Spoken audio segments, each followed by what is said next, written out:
Assalamualaikum warahmatullahi wabarakatuh. Apa kabar semuanya? Semoga dalam keadaan yang baik dan sehat. Di video kali ini kita masih membahas tentang atribut, spesifikasi, dan karakteristik produk retail. Di dua video sebelumnya, masing-masing kita sudah membahas tentang atribut, kemudian juga ada spesifikasi produk. Maka di video ini kita akan membahas tentang karakteristik produk. Apa itu karakteristik produk? Lalu bagaimana klasifikasi karakteristik sebuah produk? Mari kita simak video ini selengkapnya.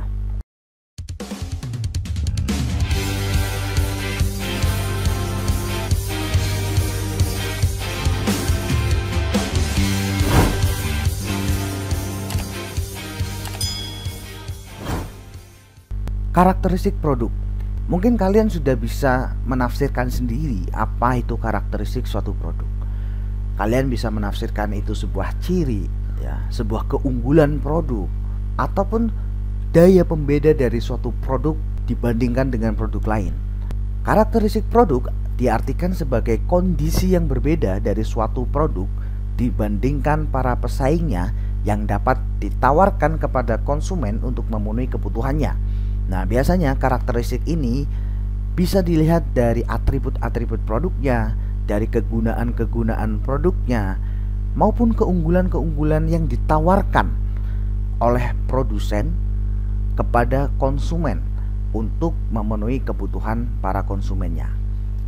Setiap produk memiliki karakteristik yang berbeda-beda, dan setiap produsen selalu berusaha menciptakan produk yang memiliki karakteristik tersendiri sehingga konsumen memiliki persepsi khusus terhadap produk tersebut. Nah, banyaknya variasi produk yang ditawarkan oleh suatu perusahaan merupakan langkah untuk menghadapi persaingan dalam merebut pangsa pasar. Varian produk yang dikeluarkan oleh produsen tentunya akan memberikan konsumen banyak pilihan yang disesuaikan dengan kebutuhan dan kemampuannya masing-masing. Nah, pada bisnis retail sendiri, seorang penjual yang baik harus mampu memahami karakteristik atau sifat-sifat yang ada pada barang dagangannya.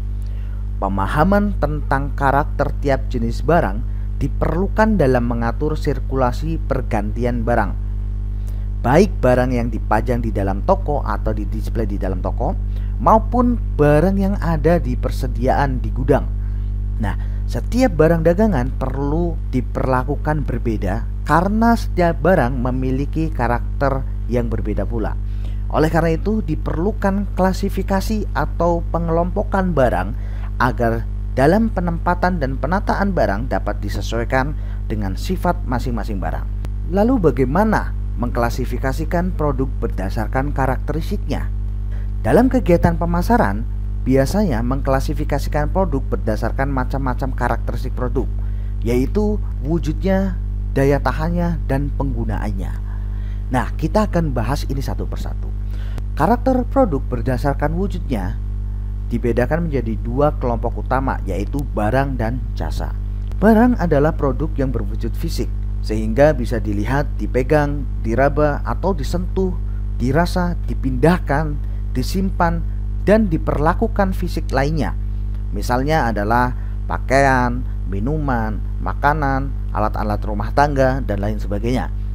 Nah, kemudian yang kedua adalah jasa. Jasa ini merupakan sebuah aktivitas, manfaat, atau kepuasan yang ditawarkan kepada calon konsumen sebagai sesuatu untuk dijual.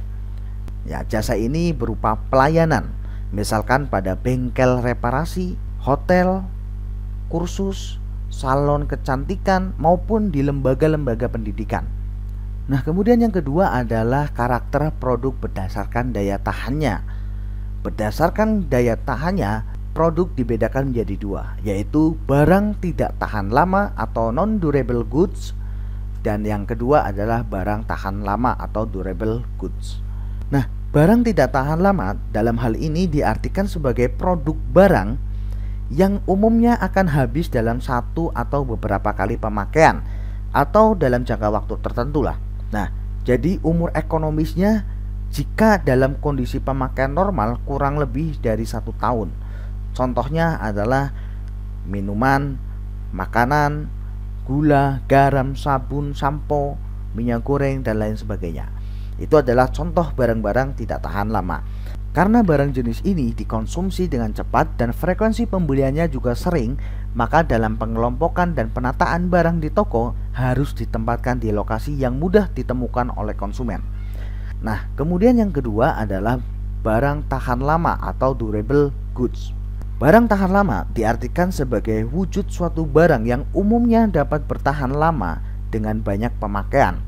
Dengan kata lain, kurun waktu ekonomisnya dengan pemakaian normal sekitar antara 1 tahun atau lebih. Contohnya adalah misalkan barang-barang elektronik seperti televisi, mesin cuci, pendingin ruangan, lemari es, komputer, dan lain sebagainya. Nah, produk barang-barang seperti ini cenderung membutuhkan pelayanan yang lebih dibanding dengan barang-barang tidak tahan lama, dan membutuhkan jaminan atau garansi tertentu dari setiap penjualannya. Nah, kemudian yang ketiga adalah karakter produk berdasarkan penggunaannya. Nah, klasifikasi berdasarkan penggunaannya mengandung pengertian siapa pemakainya dan untuk apa produk tersebut dikonsumsi. Barang ini dibedakan menjadi dua macam, yaitu barang industri atau industrial good dan barang konsumsi atau consumer goods. Nah, barang industri adalah barang yang dibeli untuk diproses kembali atau untuk kepentingan dalam kegiatan industri.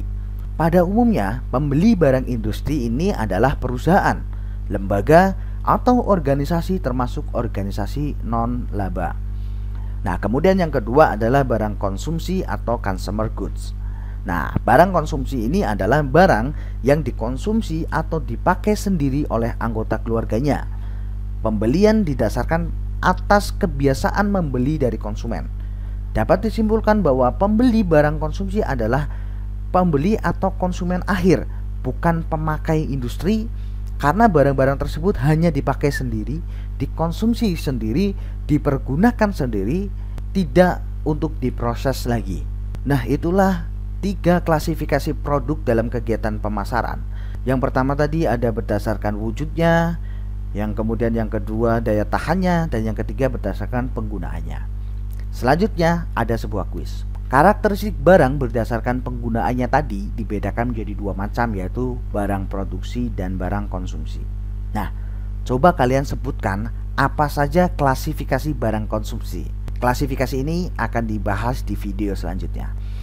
Jadi, tulis jawaban kalian di kolom komentar di bawah ini. Terima kasih. Semoga video ini bisa bermanfaat untuk kalian. Sekian dari saya. Assalamualaikum warahmatullahi wabarakatuh.